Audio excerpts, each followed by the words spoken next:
സ്ത്രീകളും കുട്ടികളുമടക്കം 104 ഇന്ത്യക്കാർ ഈ രാജ്യത്തിന്റെ പൗരന്മാർ, നമ്മുടെ സഹോദരങ്ങൾ. അവരെ അറവുമാടുകളെ പോലെ കയ്യും കാലും കെട്ടിയിട്ട് അമേരിക്ക ഇന്ത്യയിലേക്ക് ഇറക്കി വിട്ടിട്ട് പോയി.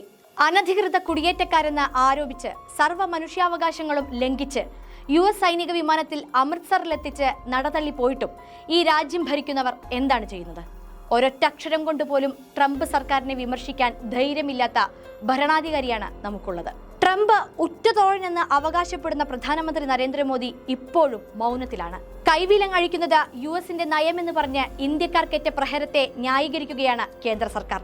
ഇന്ത്യൻ മണ്ണിൽ വിദേശ സൈനിക വിമാനത്തിന് പ്രവേശനാനുമതി നൽകിയത് രാജ്യത്തിന്റെ പരമാധികാരം ലംഘിക്കുന്ന നടപടിയായി. മെക്സിക്കോ, കൊളംബിയ തുടങ്ങിയ രാജ്യങ്ങൾക്ക് പോലും കുടിയേറ്റക്കാരുമായി വന്ന US സൈനിക വിമാനത്തിന് അനുമതി നിഷേധിച്ച് വൻ പ്രതിരോധം തീർത്ത ഘട്ടത്തിലാണ് മോദി സർക്കാർ വിനീത വിധേയരായി നിന്നത്.